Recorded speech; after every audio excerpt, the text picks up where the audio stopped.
I'm from upstate New York, a small town called Ballston Spa. Not much going on there, but yeah, made it out. Made it to the big city now, down in Atlanta. Yeah. When did you make that move to Atlanta? Well, I moved to California first. Okay. And then I spent about a year out there, moved back, headlined a tour. It went pretty well, and then I just wanted to take it to the next step. So I moved down here like September, I think, of last year. So almost a year now. So very recent. Recent, yeah. So most of your life was spent in upstate New York. Yep.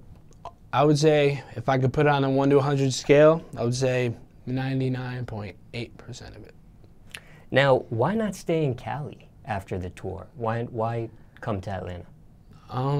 Because it's usually 3 places. Yeah. And you could have stayed in New York. It's usually 3 places people go predominantly for music. It's either Atlanta, LA, or New York City. Yeah. Well, so I was upstate New York, so the whole New York thing, I wasn't really in New York, you know what I'm saying? I was super upstate. How far? About 3 hours away from the city.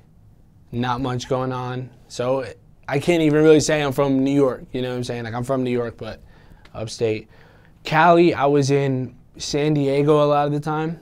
I was between LA and San Diego, but nothing was going on in San Diego. So I had to get out of there. And then I met some really awesome people, some big opportunities presented themselves down here. And I felt, my heart kind of just drew me down here. So that's where I'm at now. So totally music related, music career choice. Yes, music, 100%. Now, growing up, what was it like for you? And that was a small town upstate? Yeah, small town. I'm a small town boy. What was that like growing up in that small town upstate New York for you? Paint that picture for us. All right. So I had a brother and a sister. I'll probably get real deep right here. Okay. But I had a brother and a sister, a mom and a dad. You know, tight little family, nothing crazy. I was homeschooled. I think maybe like church beliefs or something of my mom or dad or something like that. Not too sure. I never really asked him about that.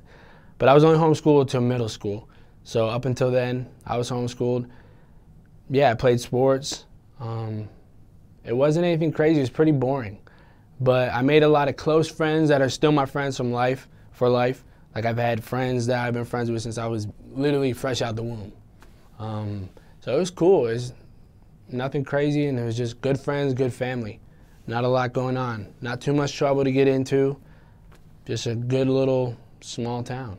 Mm.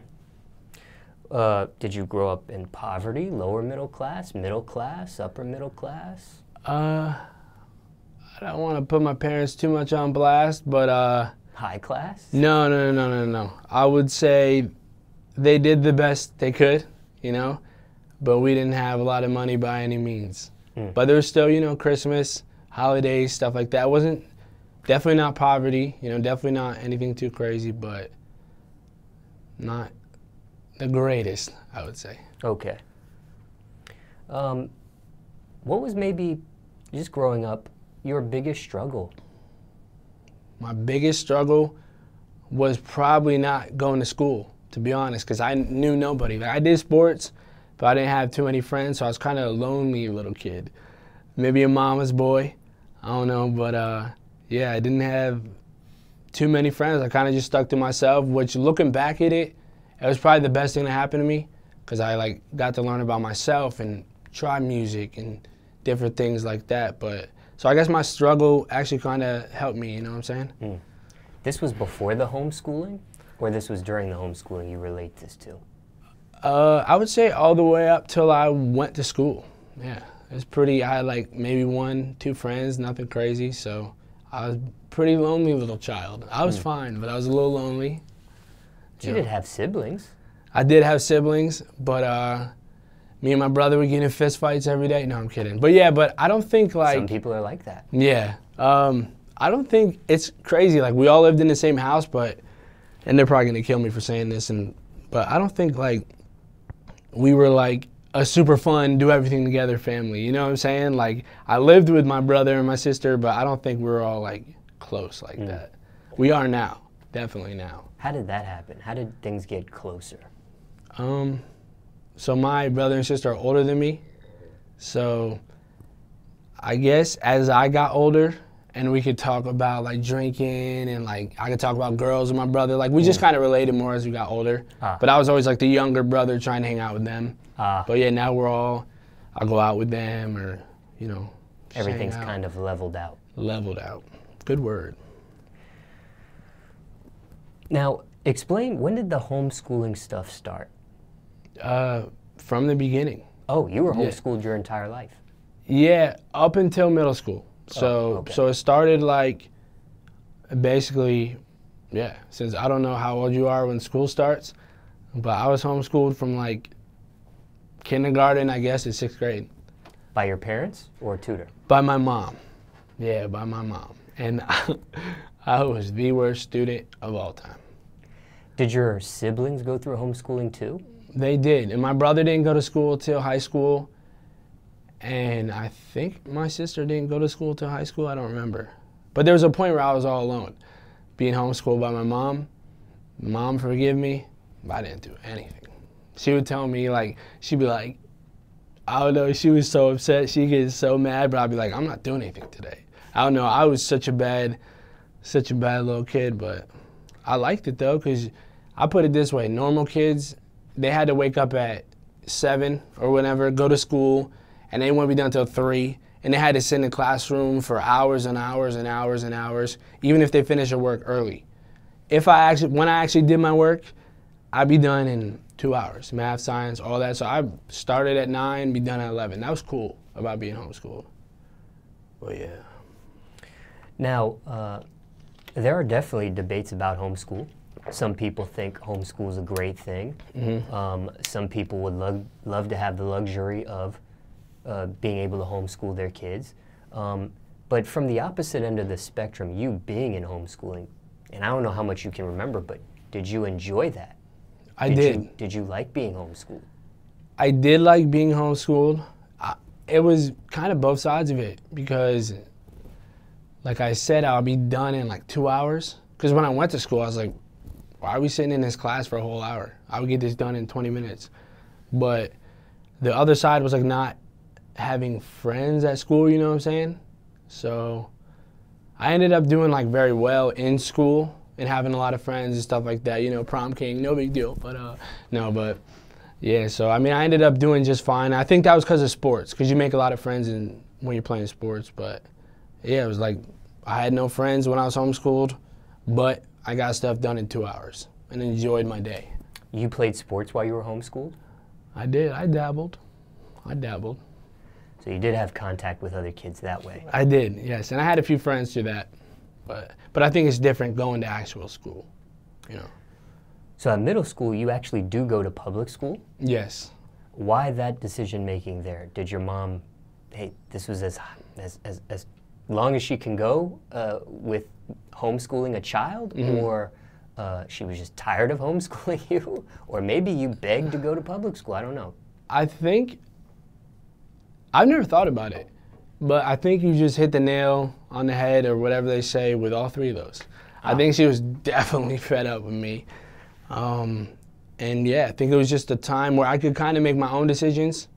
If I was gonna smoke pot with the kids in middle school, or you know what I'm saying, like I could make my own decisions. So I think it was just a good time, because that's when like my brother and my sister went.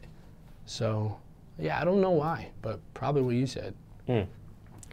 Now, being in public school, what type of kid were you in class? You were a troublemaker by yourself in homeschool, sounds like, right? But what about now, public school, big step? Yeah, I was, I don't want to toot my own horn, but I would say I was somewhat of like a leader in the classroom. Like, I remember my teachers telling me, like, when I behaved, and also like a few of my friends, when we behaved, the class behaved. When we screwed around, everyone screwed around. So I would say I was like a class clown, but when it was time to focus up just so I could pass, I would focus up. Now, there's differing degrees of class clowns. There's some class clowns that it's just jokes, it's just fun, right? Then there's other class clowns where, you know, it can be teasing to the point where bullying is involved. No. See, here's my thing.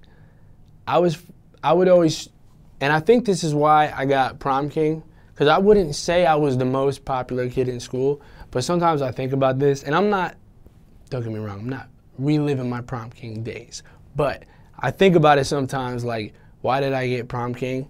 And I think it was because I was nice to everybody. I was nice to the kid that was getting bullied. I would stick up for him, and I would tell the dude who was doing all the bullying to chill, but I was also nice to him. I was nice to everybody, you know what I'm saying? So I think, yeah, I think I was, and when it came to class clown, it was just pure fun. Nobody was getting made fun of. We just wanted to laugh and have a good time.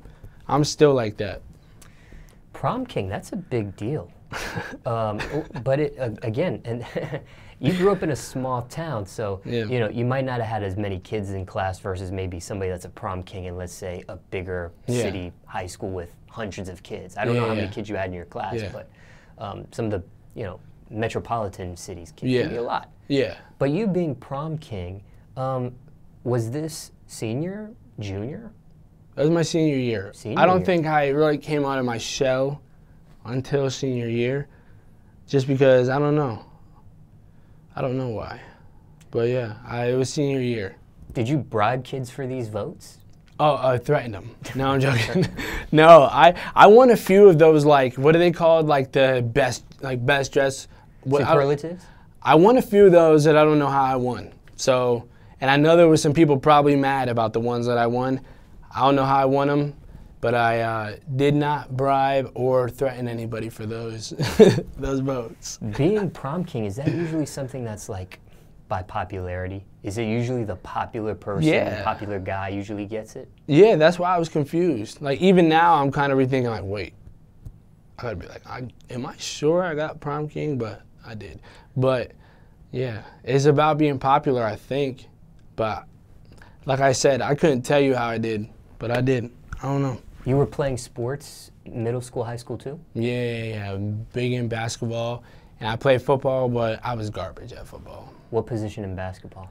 I played point guard and shooting guard. Yeah. Was this good enough to get some sort of athletic scholarship? Yeah, so I went to a Division II school for like a week, and I was supposed to play basketball there, but yeah, I did all right, but I didn't do good for my school team, because my school team, no disrespect to anybody on my school team, and they'll say the same thing about me, but we didn't have the best school team. But like AAU and all that, I played very well, so I got a lot of looks from like Division II schools and stuff like that.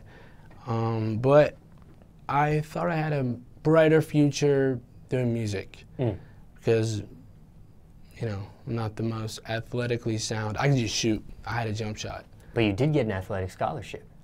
It was more that they wanted me kind of to come. I wouldn't say a full scholarship or anything like that. It was more like I had a chance to play on the team. Oh. But yeah, and like the coach was interested, called my mom. And then there was a few other schools that I never got back to, but Division II, like in New Jersey and stuff like that. But yeah, nothing crazy. Oh, okay. So I might have mistook you or misheard you. I thought you had gotten an athletic scholarship. No. And if I was trying to come off like that, I was just trying to be cool. But no. I definitely did not. Okay. So let's take it back a step before we talk about you graduating high school, and you did. When did music come to be because you're doing sports, you're doing football, you're doing basketball. When did music come to play in this whole kind of timeline we set up in your life? Very early. So I was a big music fan since I could remember. Whether it was like the music in church, since I can remember. So I would say 4, 5, 6 years old.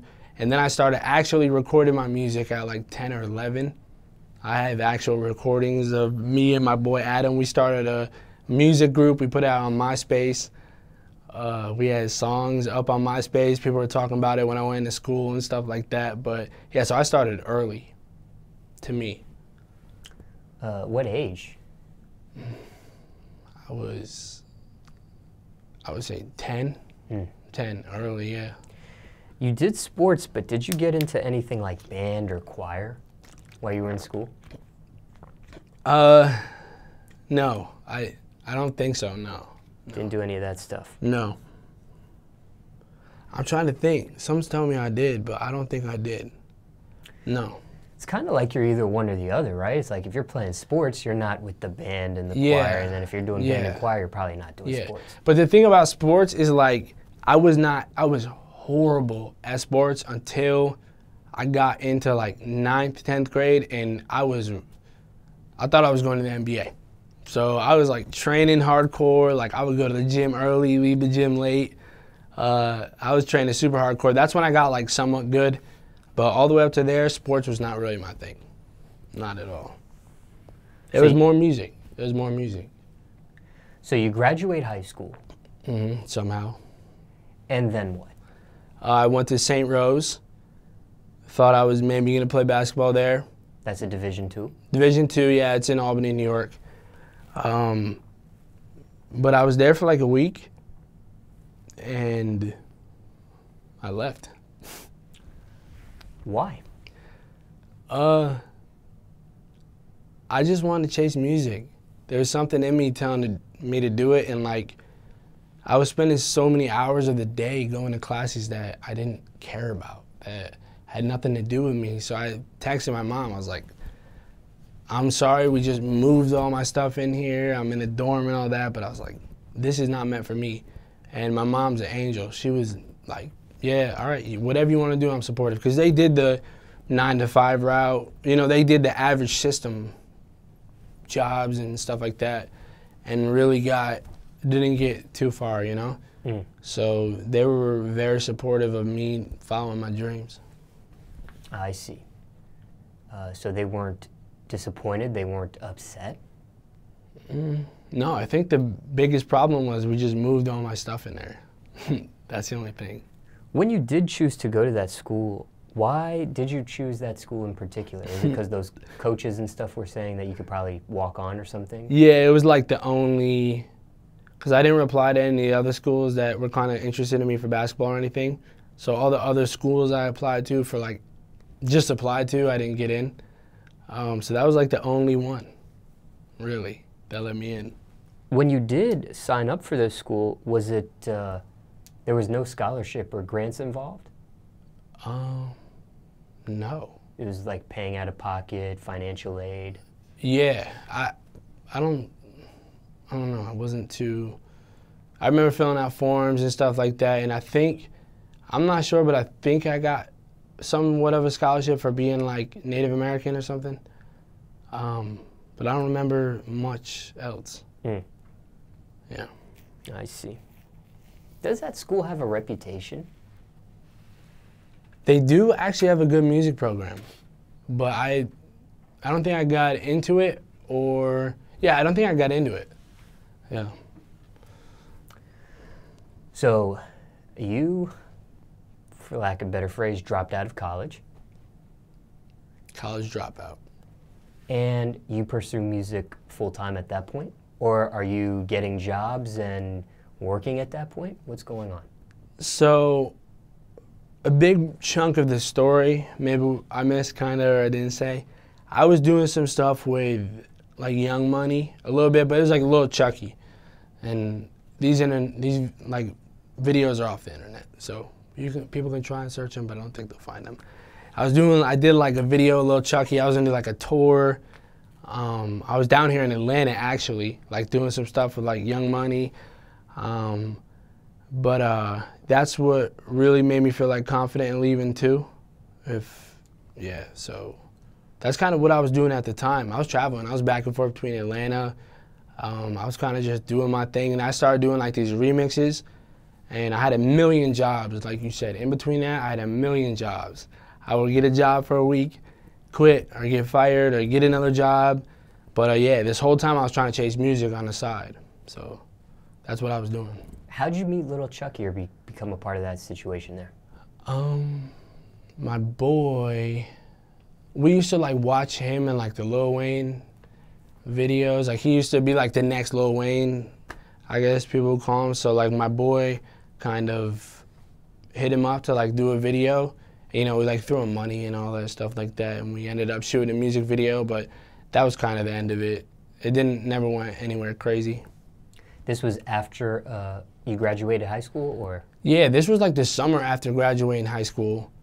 And then this was kind of bubbling while I was in college. So I think a part of me was like, I'm gonna make it. Like, I'm probably gonna get signed to Young Money, I'm out of here. Like, it was kind of that too. I see. Thinking back though, hindsight 2020, did you make the right decision by bypassing the college experience? Oh, yeah, 1,000%. 1,000,000%. Definitely. And I don't advise it to people, but college is a weird thing. Some people need it, some people don't. Because I felt like when I was there for the week, I felt like I was learning stuff I could have learned on YouTube or Google, you know? So, but if you're like a doctor or something, I feel like you need college, for sure. Prerequisite. Yes. Now, okay, you kind of mentioned college could be good for different people for different reasons and that sort of thing. But let's say, and give us some advice here, and generally speaking, because people's situations can all be different. And somebody watching this, okay, let's say they're going through something similar. They have a passion for music, and it doesn't necessarily have to be from a recording artist standpoint. It could be producer, DJ, engineer, whatever the case may be, right? But they have a passion for music. But they may also have an opportunity to go to school.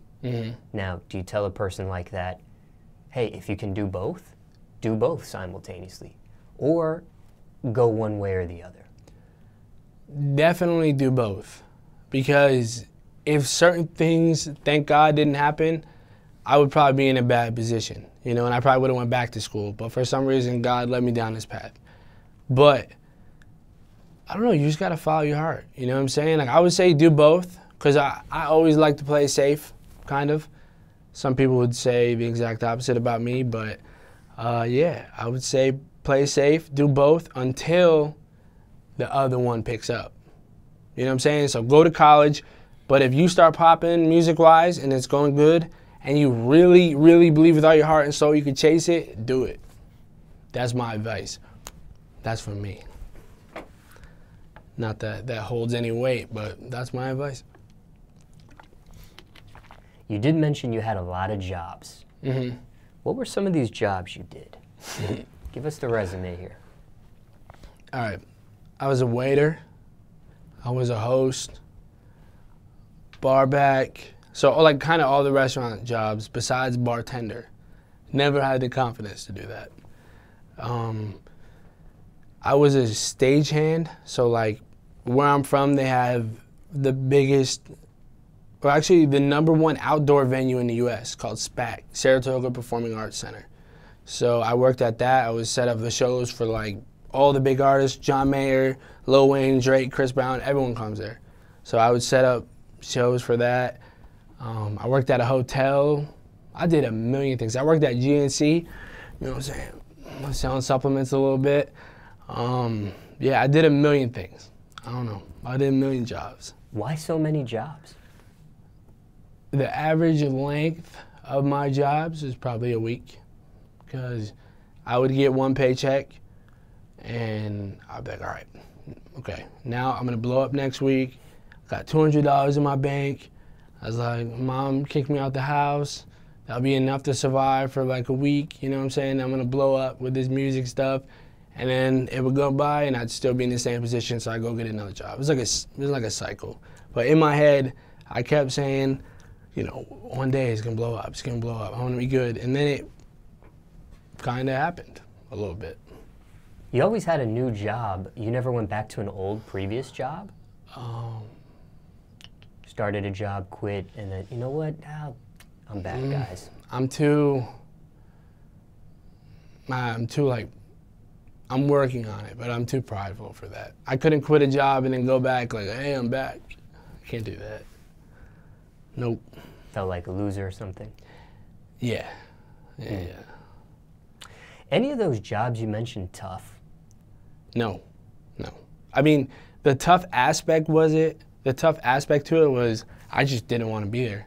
And there was a job I had while I was going viral and while I started to make decent money off the music where I could more than support myself. That was the toughest one, because I had to go to the hospital because like I was so stressed out because I was like, I don't want to be here. My stuff is going viral. I was making like more money than my like people that had gone to college. Like I was doing very well, but I was working this one job. And I don't want to bring up what job it was or, you know what I'm saying, because I knew people there and the bosses and stuff like that. But I was so stressed out. And I was doing it. I was just doing it because I didn't want to leave them empty-handed, and that led me in the hospital, like, for real. For what? Just stress and anxiety. My heart was going crazy. I was hooked up to a machine and all that, and he told me, he was like, the doctor was like, quit your job. He was like, that's all it is. He's like, you're stressed out because things are going well, but you don't want to be there. Like, every day I went in there, it felt like something was like pulling me, like this energy was pulling me, like, don't go in. Come on, like, you're doing, it's finally happening. Like, God was telling me, my plan is finally happening for you. Like, why are you going to this job that's not, you're getting $200 a week, you know, so. So would this be called an anxiety attack? Is that the better term, or? Nah, I never had like an attack. It was just constant. It was like just stress, crazy stress. They gave you medicine for this? No, my doctor was like, just quit your job, sleep more, eat healthy, and don't drink. Maybe I was drinking, I don't remember a lot, I don't know. But he basically was just like, and I'm happy for this because I think they like offered it, but he was like, honestly, if you just kind of quit this job, that's the main problem, it's your environment. He said, quit your job, go back to your normal routine, the music stuff's going well, drink a lot of water, eat healthy, run, exercise, do what you were doing kind of prior to all this, and you went good. And I was good.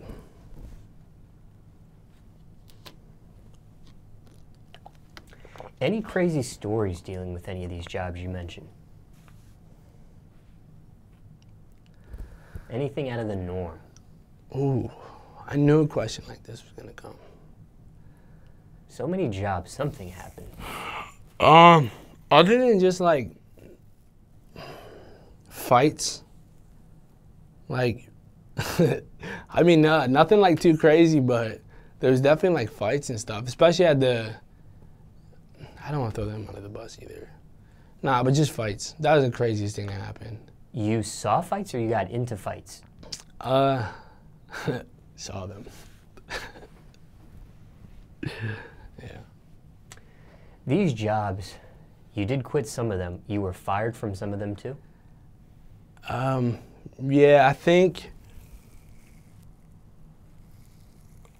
they mostly quit, but I think there was one or two, they just saw that I wanted to quit, so I think I got, oh, no, I did. Okay, this is a funny story, actually. I was sitting in, so I forgot about this job, but I was stacking, like, okay, if you're on Amazon and you order, like around Christmas time, they would hire a ton of people. So if you order video games, I was in the warehouse and I was stacking video games. So if you order Call of Duty and another game, I would stack it, put it in a box, they would ship it out. I was in the lunchroom and I said, man, I was like, when you leave, and I was saying this to my boy quietly, but they didn't like us because me and my boy were young and everyone else was old. They were like, I was like, when you leave, they don't even like pat you down. I was like, I could put 1,000,000 video games in my thing and just walk out. I would never do that. I haven't stolen anything in my life, maybe a pencil. But I told him, I was like, you just do that. I was like, they should pat you down a little more because they did check you, but nothing crazy. And there was like this old hating lady or guy, and they heard me say that. And they went to the boss and said that me and my boy were planning on heisting the place. So after lunch, we go back and they're like, yo, we want to talk to you guys. And then they brought us up and like, we know you're plotting a heist on this place. You guys are fired. I was like, what? I was like, so we were plotting a heist, so I'm sitting there for like a month. I'm like, who said we were plotting a heist? And I realized I was just saying we could literally take stuff out because they don't pat you down. And then, yeah, so that's the job I got fired from. And that's why I was subconsciously saying I got fired, because that's the job. Yeah, so shout out to them. And shout out to the snitch. The old lady. I should have robbed that place. No, I'm joking. Both parents are in your life at this point still? Yep. Together or separate? Yep, together. Together. So you had a two-parent household? Yep. You were the youngest in your family as far as siblings. I was the youngest. Did anybody else in your family do music aside yourself? No. My sister and brother, totally musically declined.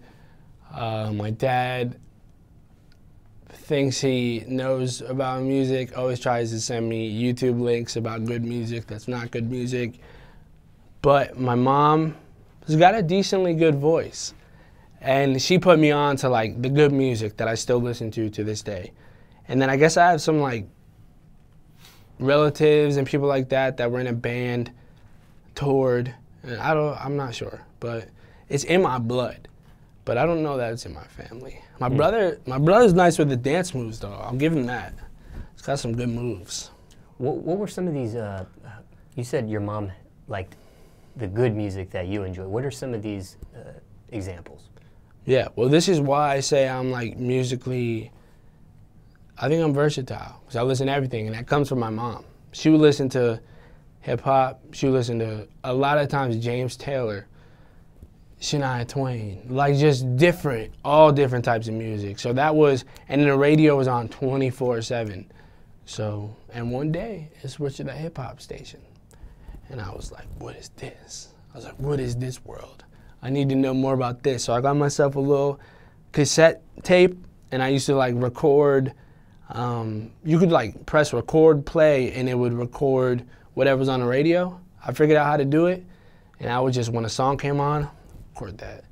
Another song, record that, and I would just put it in that little tape player. I sound old. I sound like I'm 50, but this was when I was younger. I was listening to stuff on tape, recording stuff. Wow. I feel old. What does your family think about your music career at this point? I feel like it was a little shaky at first. They were probably like, what are you doing? But now that I'm supporting myself and being somewhat successful, I would say they're very supportive of it. Yeah. Was it a particular turning point? Oh yeah, oh yeah.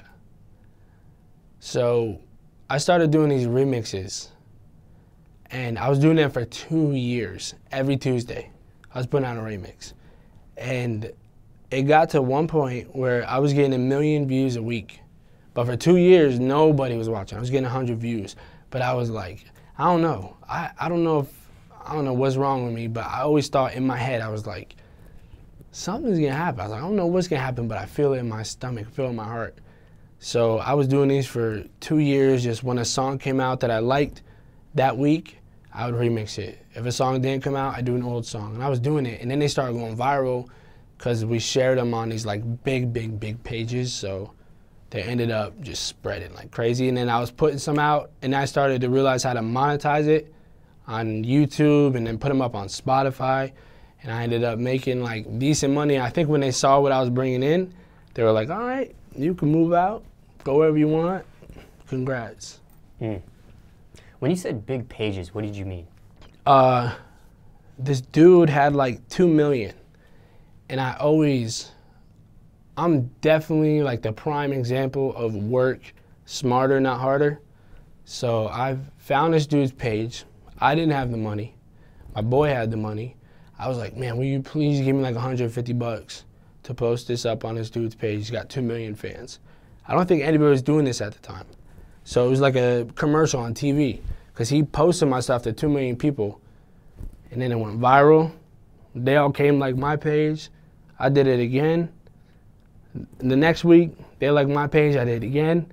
And then all of a sudden it got to the point where I didn't need to do that, and I was doing it on my own. And that's kind of how I got my following, to be honest. Use the cheat code. The cheat code.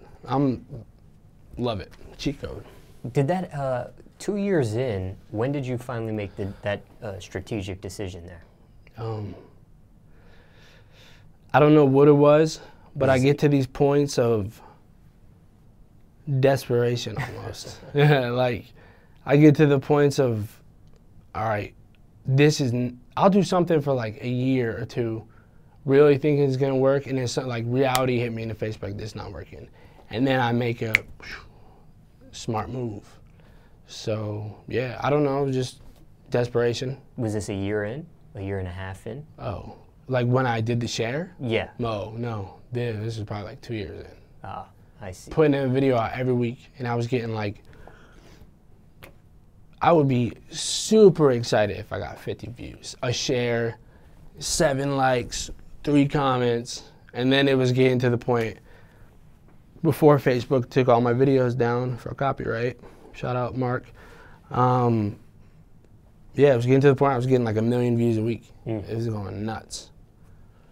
Now, did this come at the right time? Like hindsight 2020, do you wish you would have thought of this desperating strategic move maybe a year prior? No. A year and a half prior? Do you think this would have helped you a lot sooner? No, this was perfect timing. Why? God's Somebody looking at plan. this like 2 years, that's a wasted effort. See, God's timing is perfect timing. And I went through a phase. If this went viral the first 2 months that I went into it, I wouldn't have been able to drop an album that went top 50 because I wasn't making too much original music. I figured out how to make my own music from remixing this stuff. I was like, oh, so I would listen to this song, but oh, he did it that way. I'm gonna try it this way as if I was featured on the song. And I started recording a lot of my own stuff as if I was featured on this beat with another artist. And it all just worked out perfectly till I perfected my own original music. So it happened at the most perfect time. I wouldn't want any other time. And that was the time when I was having like the heart problems and all that. Like that was perfect timing. That's the most evidence of perfect timing I ever seen in my life. Whose page was it? Was it a music page? Was it just a influencer page? Was it? It was and he deserves a shout out because he discounted me, and I think he would throw my stuff up there for free too. I don't know how to say the last name, but it was like Chaos Shaitiste or something, and I think he's in Atlanta or from Atlanta. I haven't talked to him in about a year, but he yeah, so he was popping, like popping, and he only charged me 150 bucks. So I was like, cool. Where's he at nowadays? Does he still have the YouTube channel himself? It was a Facebook page. Oh, it was a Facebook yeah, I went viral on Facebook. Oh, okay. Yeah, so yeah, it was. He still has the page, but the thing about Facebook is they ruined, like, I don't know if you have, like, do you have a Facebook page? Like, I do have a Facebook page. Is it decent? It's okay. Okay. Did you notice, like, the last year or so they just ruined everyone's reach? I haven't been paying attention to that, Yeah. so you probably know more information about so that than I do. It's like there's these pages, and even my page, I got almost 500,000 likes. And like I said, there was a point where I was putting videos out and they were doing so well. And then it got to a point where they want you to pay for your audience now, boost your own posts and all that stuff. So everyone's reach just went down. So I'm not sure. I don't see his page often anymore, but I know he still has 2-3 million likes. But his stuff used to be everywhere, everywhere. And there's a few other pages, but now everyone has to pay for their own audience and stuff like that, which I get it. It's smart, you know what I'm saying? But kind of stinks. I know algorithms can change for different platforms, and that's maybe what you're alluding to there, but I don't know specifically. What drew you to his page, though? You were just a fan of his page, or somebody suggested putting your stuff on his page, or what? I just saw it everywhere. There was like 4 or 5 pages at this time that had a monopoly on Facebook. You couldn't scroll without seeing a video, so I just clicked on it, and it was just all part of the plan that I wasn't even aware of. Never met this person in person? No. That would be interesting. Yeah, I want to. What did your family think about cussing in your music? When I was growing up, it was definitely not involved. Or when I was growing up, it was definitely not, like, approved. But I tend to cuss sometimes. And yeah, I don't know. My family got so just relaxed as like we got older. I feel like when we were younger, everyone was so like, gotta be perfect. And now we just live. relaxed. We just be free humans. Now, it's one thing for parents to be supportive of what their child does. It's another for them to like what they do. Parents are supportive at this point of your music career choice, but do they actually like the music? Yes. They're both very versatile when it comes to music. Like I said, my mom, even when I was coming up, would like listen to hip hop. My brother, my sister, everybody in my family listens to all types of music. Everything. They've had a chance to see you perform live? Yeah. Yep. What was their reaction? Impressed, because I'm definitely not quiet at home. But, you know, I guess a performance is always a thing, like, is he going to be a good performer? Like, how is he going to handle a crowd? But I was very well prepped to doing that by my mentor. So performance is very easy to me. So, yeah, they were impressed, I would say. I hope, Mom, please, I hope you were impressed. Give us a piece of advice, okay? Knowing what you know now, up until this point, what would Big Austin tell Little Austin? Oh, am I Big Austin right Yeah. now? Oh. Yeah, so what would you advise yourself? I've been in the gym. What's one thing you would say to your younger self if you could? If you could pull him to the side and say, hey, what would you tell him? One thing. Don't be afraid. And if you're watching this, Austin from the past, in a different spectrum, that's my message to you.